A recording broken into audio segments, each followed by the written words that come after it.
Hello, everyone, and welcome to Horror Night Oasis, a radio show where we discuss all the latest movies and news from the world of horror. Joining me tonight, as always, is my co-host Ian. Ian, are you there? Barely. Yeah, I'm right there with you. It has been a busy, rough couple days since our last show, and I'm kind of banged up and bruised.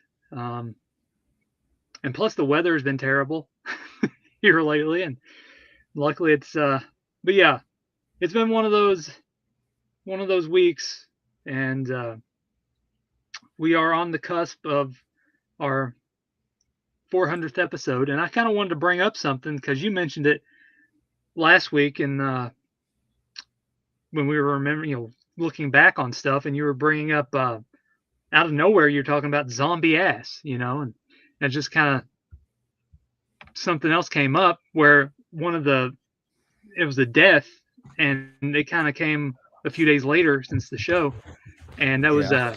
Yoshihiro Nishimura, um, Japanese director who specialized in a lot of films during a good portion. He kind of made a splatter genre come back for a while with Tokyo Gore Police, Mutant Girl Squad, um, Hell Driver, which I like a lot, Vampire Girl versus Frankenstein Girl, Meatball Machine, Kaduku, which was actually crazy fun if you haven't seen the sequel to Meatball Machine. But yeah, he recently passed away on the 25th of May, and it sucks again because he was definitely a wild spirit. I'll say that much. He was able to paint and visualize all these crazy concepts and worlds, and it was just you hate to see, again, we always hate to see someone pass away, especially someone just like out of nowhere, especially like him. And because, like, again, he hasn't really done too much here recently, but he's been in the film business for a while, and he's produced, written all kinds of stuff, and I believe he was like a part of Zombie Ass too, and just all those crazy films that he was a part of. And if you really, he really kept the, again, that splatter scene back into the realm of I wouldn't say mainstream. I mean, it was relatively known. I mean, Tokyo Gore Police was pretty well known there back in 2008 when it came out, and it's just like a cavalcade of like other crazy, outlandish films. Especially when Yeah. you get to like Hell Driver and she's battling a giant truck and everything in that film, and Zombie Ass with everything going on in there. And there's a Yeah. lot of throwbacks to like um, Tetsuo, the Iron Man, and all the films of that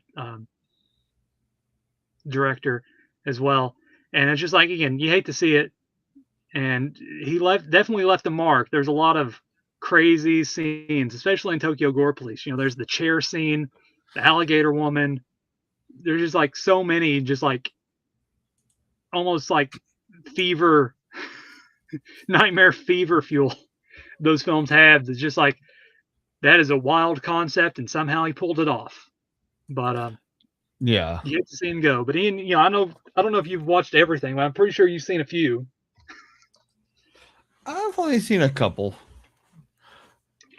I was actually been thinking about since I saw um that he had passed,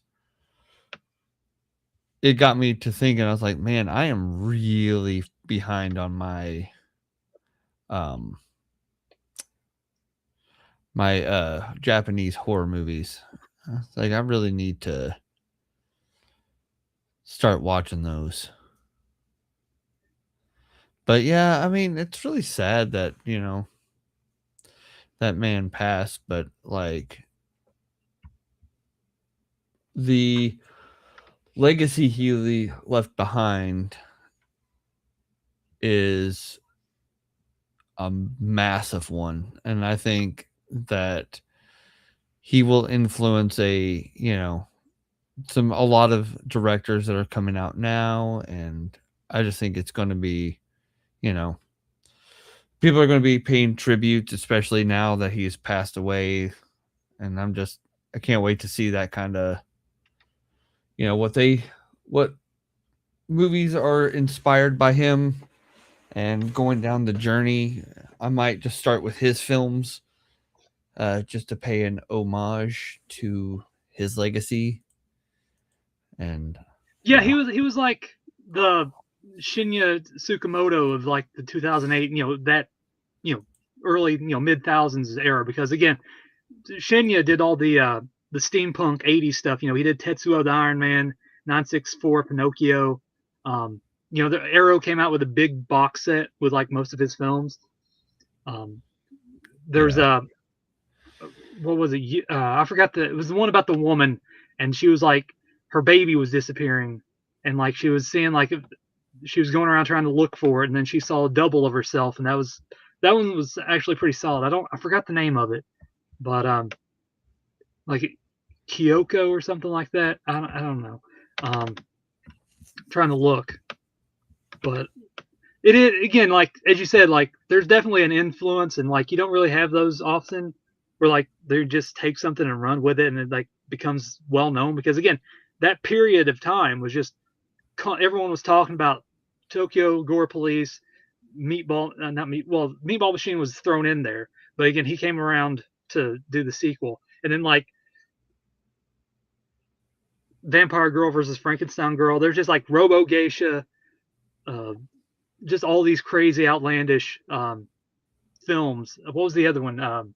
Samurai Princess. I mean, I don't know if he was involved in that one, but it's just like there's constant crazy outlandish Japanese out there horror, like body horror movies with like throwing everything at the table. There's zombies, mutants, creatures, vampires, Frankenstein creatures.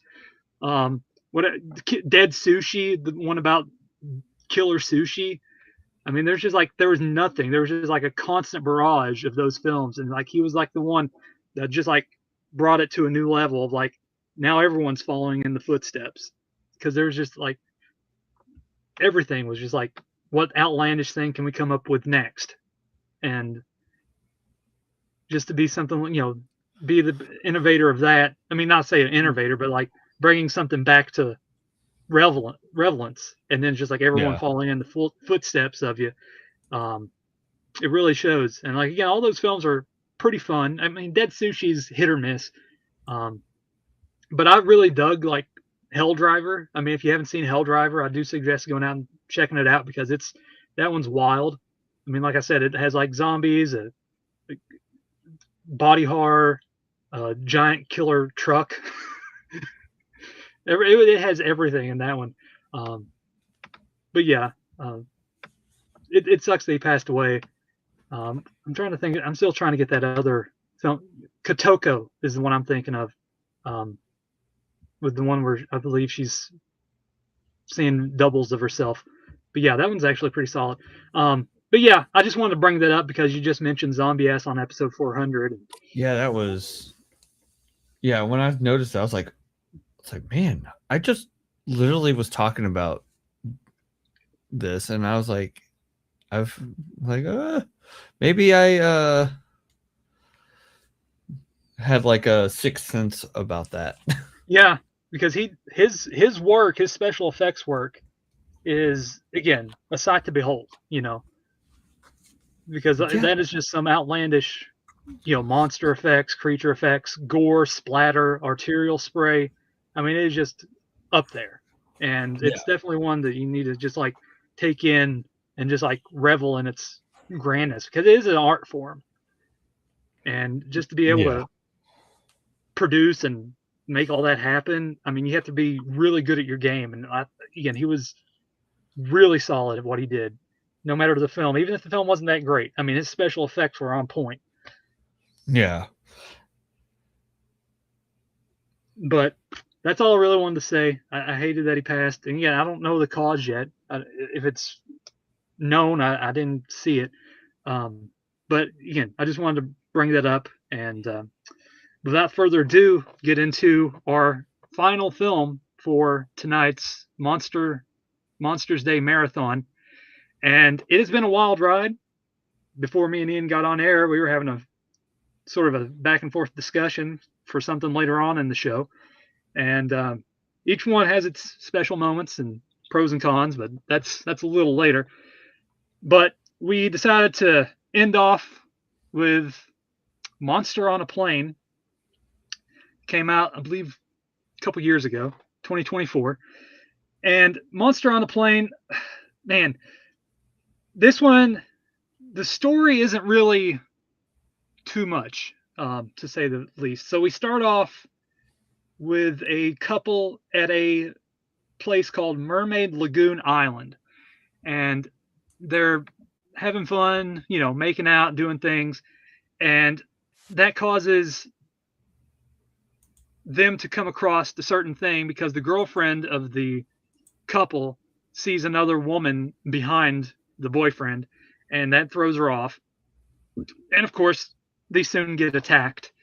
And then we're introduced to a handful of characters, a group of characters.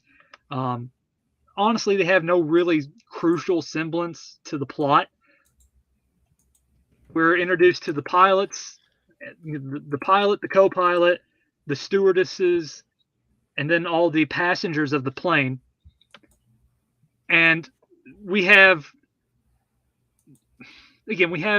a professor and his students coming from Germany or going back to Germany because they're all going to Hamburg, Germany. And there's the trying to think of the other ones that were on there. Just a bunch of, there's like the businessman, and then the one that has the suitcase. He's sort of running, not really running, but he has technically the stowaway, and he's just trying to get back, because again, we'll learn more about him as the film progresses.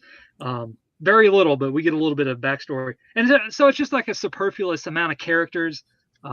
We do have some other villain that shows up a little bit later, and that happens at the beginning too, where there's a couple of officers that are trying to chase down and stop the plane, but the plane's already left, and so they had to call Hamburg to get the special forces and police over there to get ready for when the plane lands. So while on the plane, the turbulence causes the suitcase that the one guy, I didn't get his name. He might be a professor. He might just be something, but I didn't get his name. Names are very minimal in the film being spoken. I mean, you get the captain's name and the co-pilot's name and maybe one of the stewardesses, but you don't really get names. It's not thrown out there. And again, a lot of the other characters are hit or miss. There's the one that's the fat stewardess, who has an asphyxiation for swimsuit magazines. And then there's just like the guy that wants food, and he's in the back. And then you have the older lady that's like trying to figure out a certain individual that she's seen before, and the Austrian guy who's like claiming he's an actor, that everyone's seen him before, and he's like big and strong actor, and like probably in my movies. And so there's a lot of moving characters, I'll just say that much. But it doesn't really, again, honestly, it doesn't matter. They're fodder. And like technically, they're fodder, because the turbulence, back and forth rocking motion causes the suitcase with the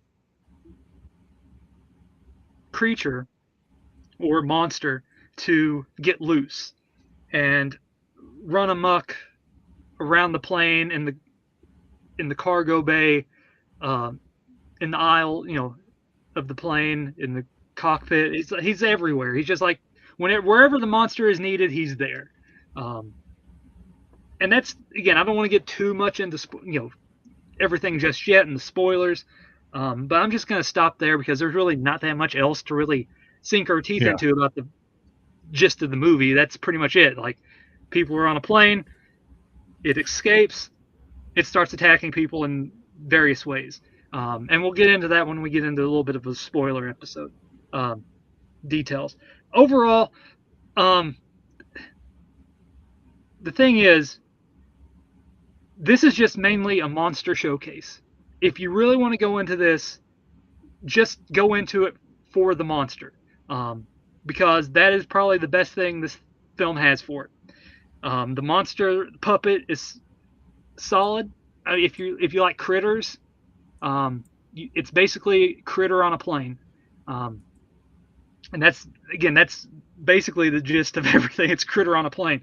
Um, there's some good, you know, gore pieces. There's some severed limbs, body parts being eaten, um, but like there's some artificial, you know, computer enhanced blood spray, which it's hit or miss. This one is just like it's there. It is what it is. It didn't really take me out. I wish there was actually real blood instead of CG, but it's neither here nor there. I mean, they do have practical effects. You know, there's a practical uh, corpse with a when the boyfriend at the beginning of the film, and like his head is like his neck snaps and like nothing but blood sprays, and you see all the gory details of the neck. I mean, yeah, it's CG blood, but still, it's a practical effect, just enhanced with the CG blood. Um, Yeah. some of the creature when it bites people, it's a practical. You know, you can see the bite and the tear. Uh, the when arms are getting ripped off, fingers getting bit off, it's all practical. Besides the enhanced usage of CGI to do the blood spray. Um, the central the story elements of everything of all the characters, that's where it kind of befuddles, where it's just like it's kind of uninteresting, honestly. Like none of the characters are that intriguing. They try to do a few things here and there to make it sort of intriguing, but everything besides, again, if it doesn't involve the monster, it kind of sucks in my opinion. um, and it kind of it doesn't exactly hit. It's kind of, I wouldn't say it's messy. I'm just saying it's kind of a film lost in translation because it wants to be this sort of cheeky comedy horror, but the comedy doesn't land. It's like I said, it's lost in translation because they try to do that with the co-pilot and the stewardess when they're like in the bathroom, like making out. And there's like a lot of this like supposedly comedic timing stuff, but it doesn't hit. And like there's all these little moments sprinkled through the film, like when the one girl, um, she sees stuff that says she's ugly, and like everyone's calling her ugly, and like it just doesn't like hit like it should. Like it should be like sort of like, again, cheeky, campy, and it just doesn't hit that route, and it just kind of just comes up flat in the long run, where everything is just like it's trying to toe the line where it's just supposed to be this campy creature feature, and it's just like it's sort of semi-serious, and they can't figure out which way to go and how to work things and make them merge together properly. And it just felt like, again, like I liked the monster aspect of it, but like everything else just fell flat in my opinion. I was kind of bored for a majority of the film, but like every time the monster showed up, I was like, all right, finally something's about to happen. Like everything else was just like thrown together. Like the characters sucked. Like he tried to give them some kind of personality with like their with what happens to them. Each one has a specific thing because, again, we'll get into that with spoilers.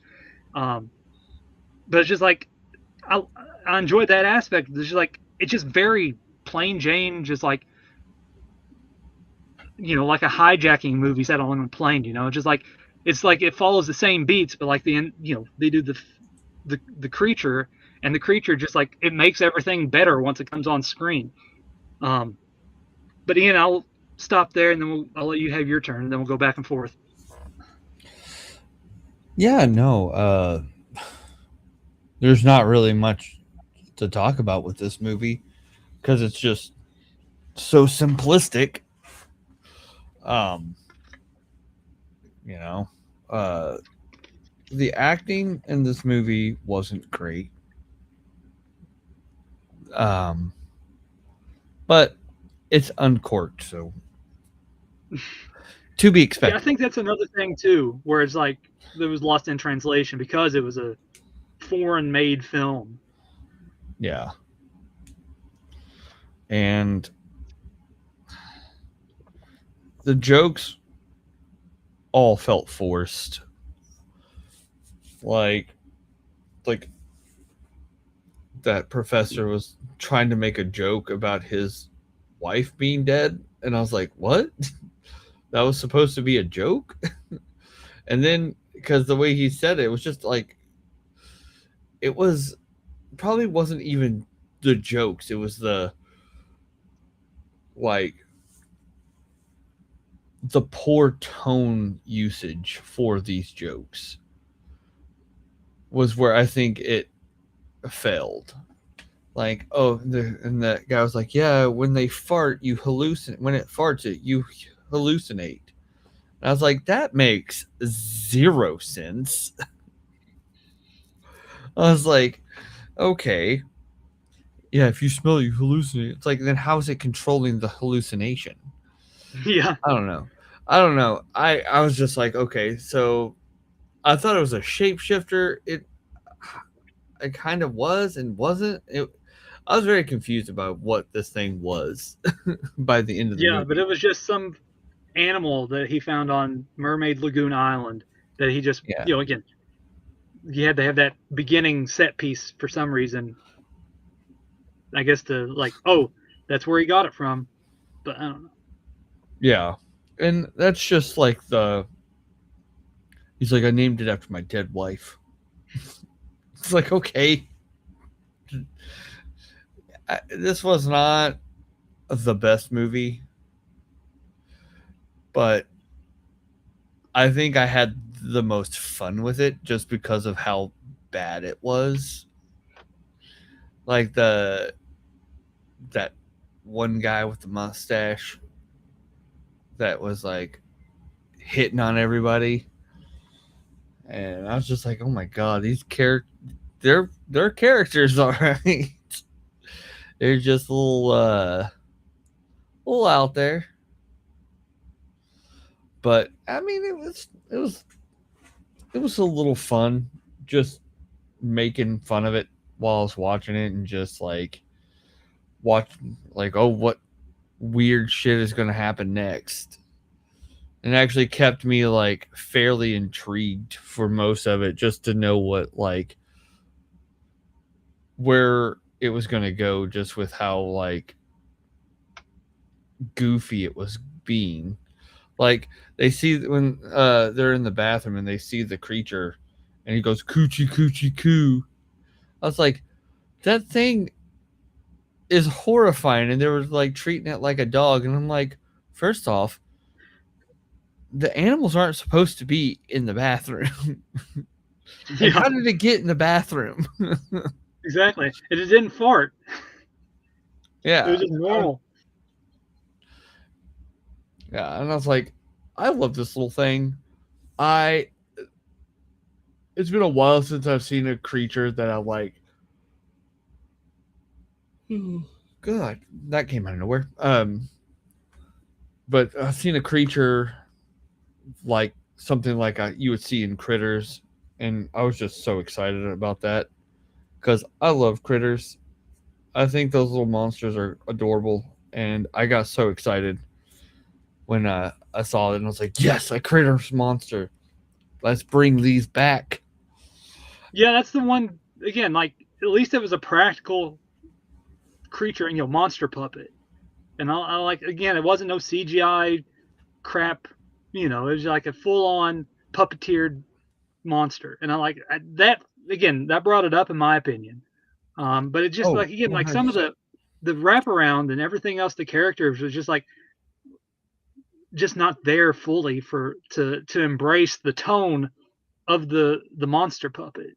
Like it needed to be campy and tongue in cheek. You know, Oh, definitely. I felt like they and were trying that, and because it's yeah, like Snakes on a Plane, where that one's like so straightforward, but like you're kind of still in on the joke. of Snakes on a Plane because of Samuel L. Jackson, so you're able to shrug it off, even though it's so serious. Like this one is like they can't like I said before, they can't toe the line between serious and campy, and so it's just kind of this sort of this messy situation with a fun monster puppet and gory kills, and it's just like it just doesn't blend well with itself, and it's just kind of tone deaf a little bit. Yeah. I just, especially towards the last act when they're jumping out of the plane, like that that should be camp. That's full on camp. Yeah, that's what I was like. I was wanting more zaniness from it. And I get what they were trying to do. They were trying to do like a Snakes on a Plane meets Critters. And which, like you said, Snakes on a Plane was more serious. Critters was kind of serious too, except for with the monsters. Mm-hmm. And they were a little campy. And I feel like this movie filled at both. And even the serious moments were just not hitting. Like it felt weird. And the comedic scenes and the campy scenes were not hitting because of their poor timed jokes and inability to really sell the jokes.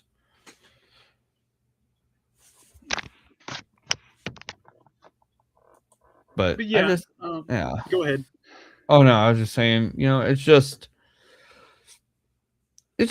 okay. But Yeah. I mean, this movie got bumped up in my opinion because I am a simple man and I love puppet monsters. Yeah. The thing about this, I think, again, because of it being more foreign based, because I think it's like Germany and Russian and it's somewhere over there in Europe. It's a European film, so you have, again, like I said, that lost in translation where it's someone trying to emulate what they've seen done previously, and it's just they're doing, they're trying, but it just doesn't work with what what they know, and it's just like there's little moments of greatness, but like the conversations are terrible. The just like all the little chit chat and everything else is just like the human aspect of the film is just terrible. And I just, I was not connecting. I guess you're supposed to connect, but again, they're all nameless for the most part. So you're not really supposed to care at all, I guess. And it's just like nameless fodder for the monster. And the idea for the monster, I like the monster. I like everything about the monster. Again, the little tiny, Timu critter, in a sense, and how it gets loose, and like as Ian mentioned, like his anal glands secrete a pheromone that alters perception, and as Ian said, if it farts, we all get high. And so he's going out there before he even. I mean, they did an okay thing, but not actually using a fart sound effect. So I kind of give him props a little bit. It's just like whenever he shows up, he again alters time, perception. So the the steward, the fat guy with the glasses, when he's in the bathroom and he's looking through the swimsuit magazine, and then he goes down to the cargo hold, and like the model on the magazine cover is down there topless with lips on her boobs. Apparently they're tattooed lips. I don't. That's a new one for me. I've seen heart nipples. I've never seen tattooed and stars, but I haven't seen lips on nipples. So that's funny.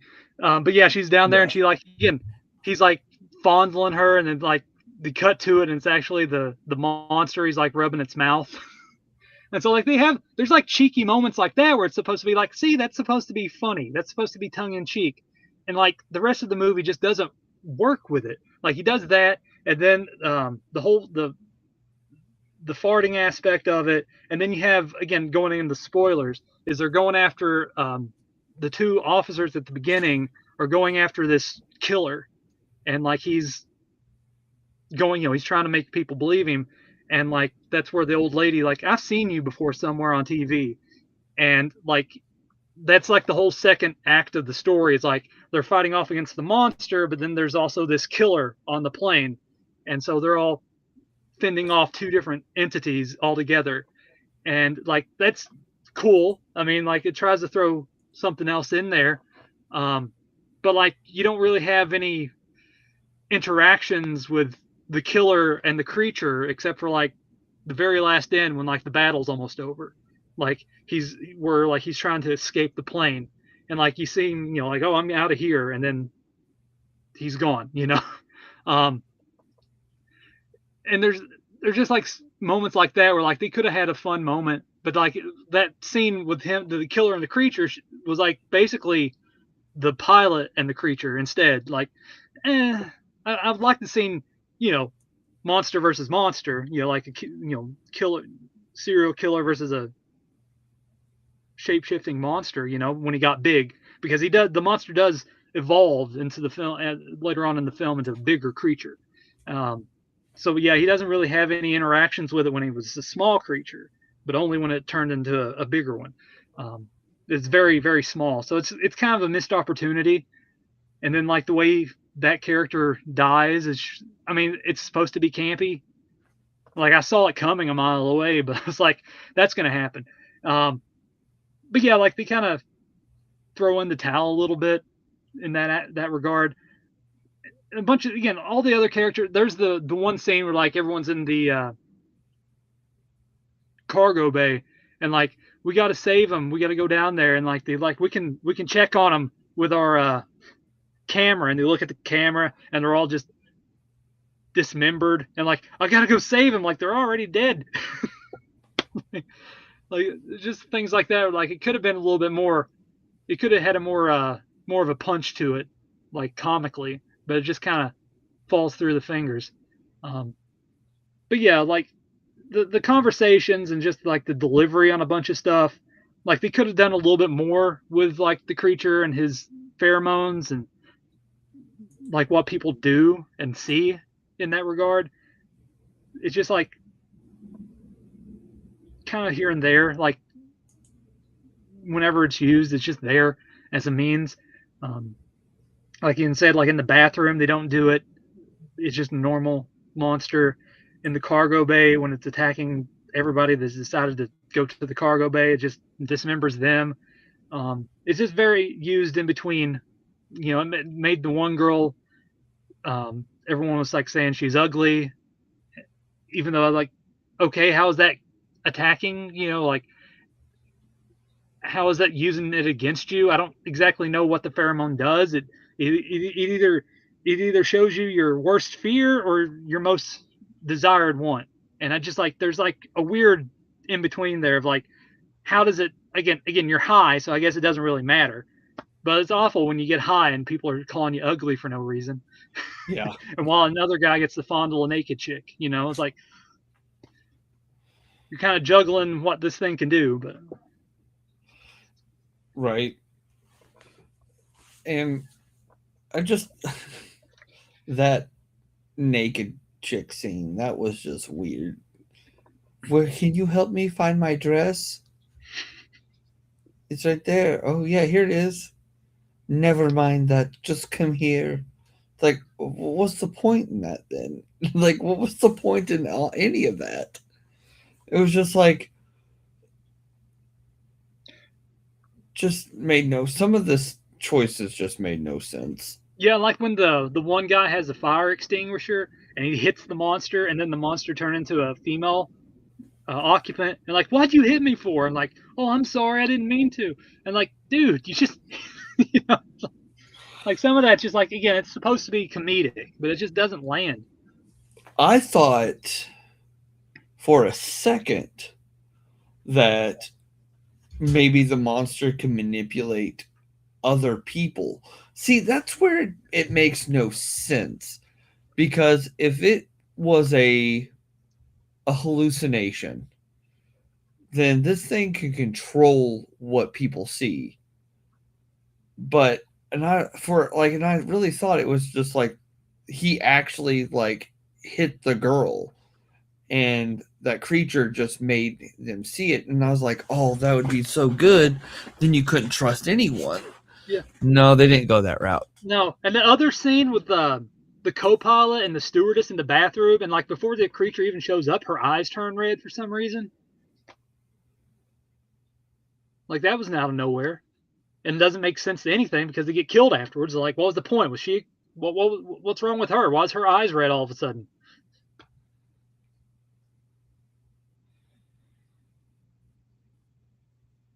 Yeah, like it was just some of that stuff made no sense. Yeah. I don't know. It was like I said, it's fine. I mean, if you like, hijacking, again, I'm just saying hijacking, but like plane movies, it's not that great, but there's enough interesting monster predicaments that it's actually, worth a watch. Yeah. But it does kind of slip through the fingers with everything else around it. So if you're just wanting to watch a monster movie, it does deliver on that aspect. But there is just, again, like I said, a lot of stuff that's lost in translation and just doesn't come off as planned. Especially that whole last act with them trying to jump out of the plane. That was ridiculous. and it's stupid. I just sitting here thinking about it, just like that's the dumbest shit. And like if it was more played up for laughs, I've been all for it, because especially when the first couple fall out of the plane and they just bounce right back up on their feet, and like, come on now. That one guy lands on his ass and just bounces back up, and then that other one just like flies 50 yards into another direction into another world, and you don't see her afterwards. Like what? Like what happened to her? I mean, I think she was in the background with the fire trucks came at the very end, but still, it's like one of those. But it does, again, if we're going spoilers, it does leave off for a sequel bait where it's not dead. So maybe we'll have a monster somewhere, monster on a train.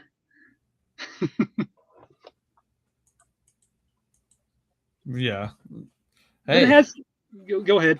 I was saying, hey, that would make maybe they'll learn from this one and actually make a good sequel. Yeah. Like I said, it has its moments, and it's kind of hard to see through, the forest, see the forest through the trees for those moments because, like, they're solid little moments. The creature is good. Some of the blood, besides the added CGI, blood effects, the practical effects, when like a severed arm and then you see the stub, and it's just like, again, it's a practical stub. The fingers when he gets bitten off, it's like practical hand effects. So there's a lot of practical gore effects in there that's used, and practical corpses and bodies and stuff. But it's just like, again, that added touch of CG blood that kind of just like kind of dampens it a little bit. It's like putting ketchup on something that is just like really ketchup. Where it should be something more, like, hot sauce or something like this. This needs hot sauce, and all I have is ketchup. Like, but yeah, it's for what it is. It's all right. It just has a lot of moments that should have been more comedic, played up, tongue in cheek, where it's more straightforward, and it just kind of doesn't mesh well with the practical creature and like the story of the creature and the history of the creature, of the being able to secrete this gas that causes you to hallucinate. and it just has that that ironic like, oh, it farts and we're high. It's like that should be campy. That's a Yeah. campy movie, and it just doesn't do that. The characters are kind of one dimensional. It's just there because we need a we need a sexless guy that likes women. A fat guy that likes women. We need a hulking killer. We need a professor and the ditzy students in his class. We need a sexaholic co-pilot. We need nothing but a driven or job driven pilot that wants to land a plane, and then the stewardess trying to help people, and like all the others. There's another stewardess, and she's in the relationship with the co-pilot, so they're kind of doing their own thing. And just like all the other ones are just like nonchalant, just like, oh, here's this person, here's that person, this one's hungry, and then they just get killed. And it's just like a bunch of nonsense characters just used for fodder. And again, there's nothing terrible about that. It just needed to be better suited for the style of film that they wanted to make. And it just, again, like I said, the tones mesh a little bit, and it just doesn't work with what they're trying to do, especially towards that last act and all the monster stuff and jumping out of the plane and the hijacking with the killer and the gun and the marshal, Sky Marshal, and his trying to stop the killer. There's just like bunch of stuff there. It's just like, man, we are all over the place in this one. Like it's not one of those that should be all over the place, because it's pretty straightforward. But it's just like, where are we with this film? And like, why aren't we having like more monster? Like he's finally big. He needs to go on a rampage, and like they're doing the whole thing with the Sky Marshal and the pilot and the killer, and like the opening of the hangar door, and the stewardess and the other student, and then like finally once the killer gets done, oh, here comes the monster, and then like it's just that, and just like it's kind of unfulfilling a little bit, but it's not terrible. It's just lost in translation. It's the best way I can describe it.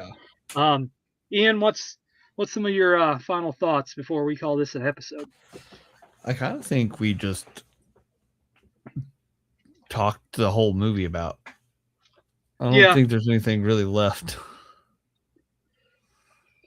All right, then that is going to do it for our Monsters Day marathon and our review of Monster on a Plane. Now comes the fun part, is where we take everything that we watched for the entire month and we rank them.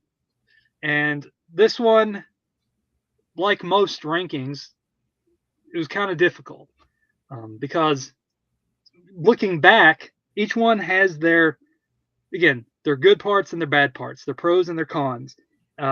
Good monster, bad monster. And so we're trying to, the story, everything, we're trying to put everything into a blender and just see which one is the better, the best of the marathon. And like I said, this one was a little tough because, again, I was going through it a lot. But Ian, do you want me to go first? I usually go first a little bit quicker. My number 5 is Scurry.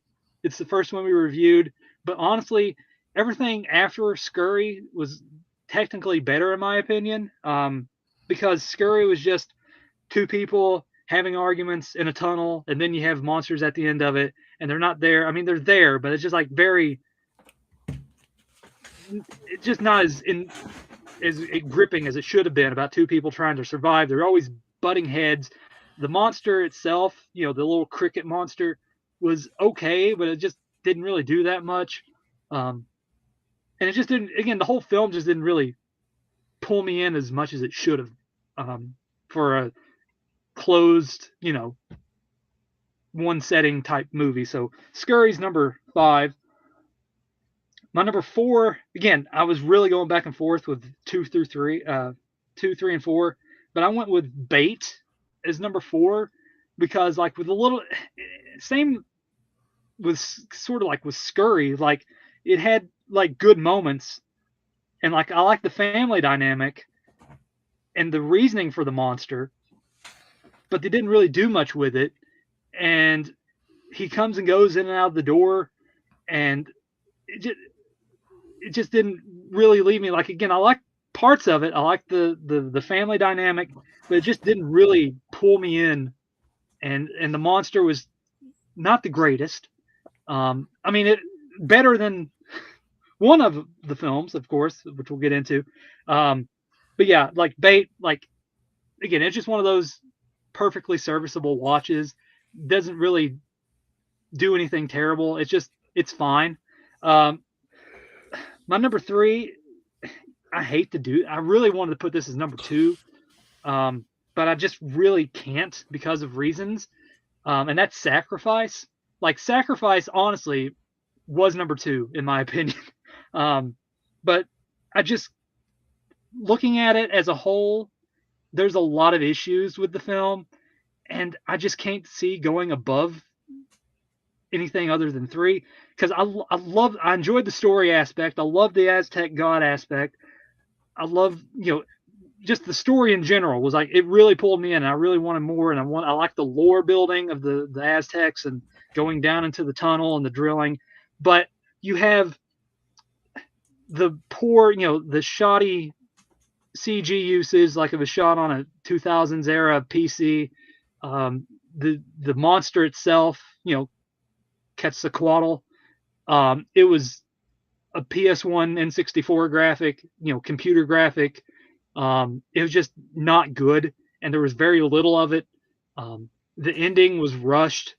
So even though this probably had the best story, in my opinion, everything else around it was just very freshman and just very first time director and a lot of flaws. Like I said, it wears its flaws on its sleeve, and you can't really, it's hard to look past those. And even though the story's good, it's hard to look past those. So it had to be number three. Number two is Monster on a Plane. I like the monster. I like the practical effects. Again, it was hit or miss with a bunch of everything else, but it was serviceable enough to, it was easily digestible. It just needed to be more campy, tongue-in-cheek than what it initially became. But again, I love the monster effects, the monster puppet, when it grew up into a giant monster and it was going a rampage on people. I like that. So again, honestly, just the practical blood and the monster kind of saved Monster on a Plane to land number two. And then my number one is The Fetus, because I thought that had a good story. That was the more well packaged of everything, because it was like from beginning to end, it knew what it was and it stayed that way. Like you had, again, the broken condom, the demon glory hole, Bill Moseley giving it his all in the performance, the tendril coming out in and out of the vagina attacking people. That was great. I mean, there was the whole, again, family dynamic. I thought they did that better in this one than they did with Bait. It was a little bit hit or miss a little bit, but I still dug it for what it was trying to portray. I like the baby once it comes out and it's coming in and out of her vagina. The demon aspect with the mother when it comes into play, that was fun. When it started to ripping the heads off the police officers, so it kept a good balance from beginning to end, and I think that's the reason it made my number one. So Ian, your rankings. Oh goodness. Okay.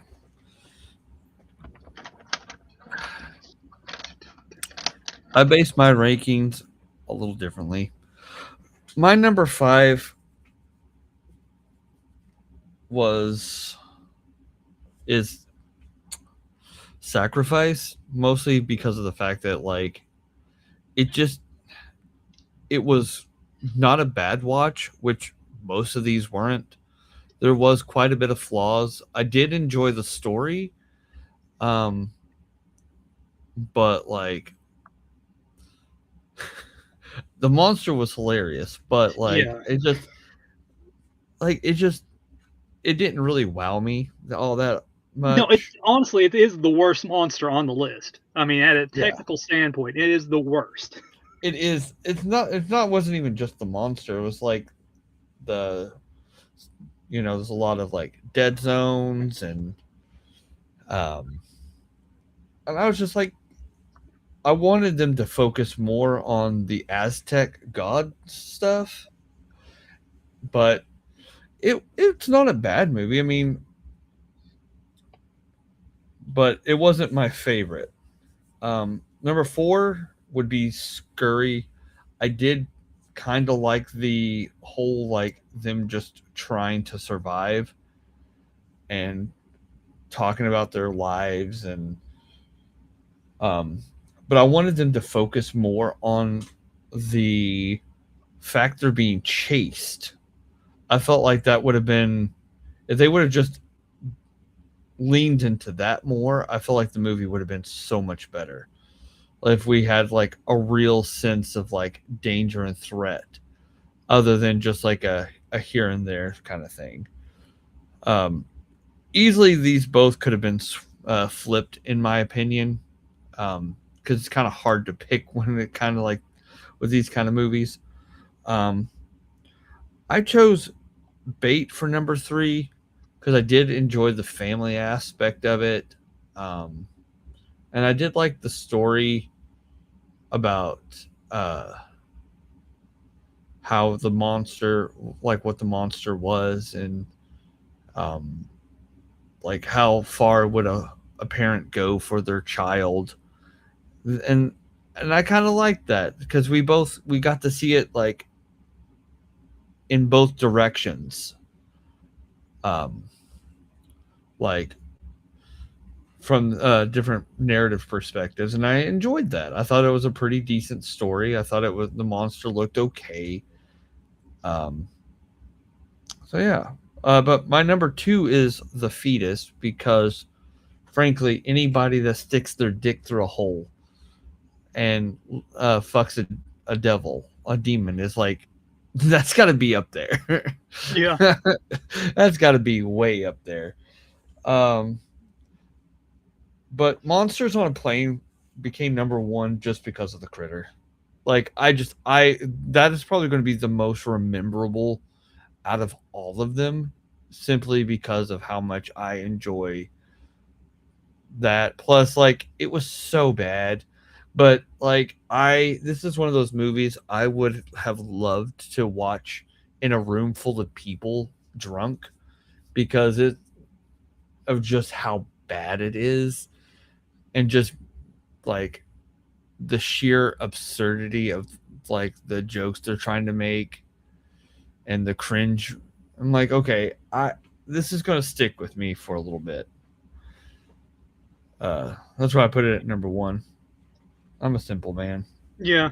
I No, like that's my perfectly. puppet monsters. Yeah, it's perfectly justified. But yeah, like again, that's how we do our rankings. You know, sometimes again, I'm a little bit more lenient towards stuff like Sacrifice because again, like I like low budget aspect things more so than Ian does. So there's, you know, again, we kind of bicker when it comes to that stuff. You know, there's a reason why Homeless Joe was my number 1. It was like last or for something for Ian on that one year. Um, but yeah, like I don't know if it was Homeless Joe because I think we did it. It might have been Homeless Joe. But yeah, that's gonna do it for our rankings and our Monsters Day marathon. We are getting ready to hit up a new marathon, so stay tuned. We did a mini marathon of it last year, and it turned out fairly well, in our opinion. In my opinion, I think it did with the films that we chose. So hopefully, the films we choose this year um, work even better because I got a list of titles. Of course, me and Ian just go back and forth picking them. So hopefully, we have some good choices and we'll have some interesting conversations to have on those films because it is a good. We always do. I mean, because that's the one thing we had with that mini marathons. Like the conversations we had was solid. So I'm looking forward to that. And once we reveal that marathon, you know, if you want to, you can go back and listen to those reviews. But Ian, as always, it's been great talking with you, and it's been another fun little marathon that we had. And I'm looking forward to the next one. So I appreciate everyone for listening, and we will see you next time here on Horror Night Oasis. Good night, everyone.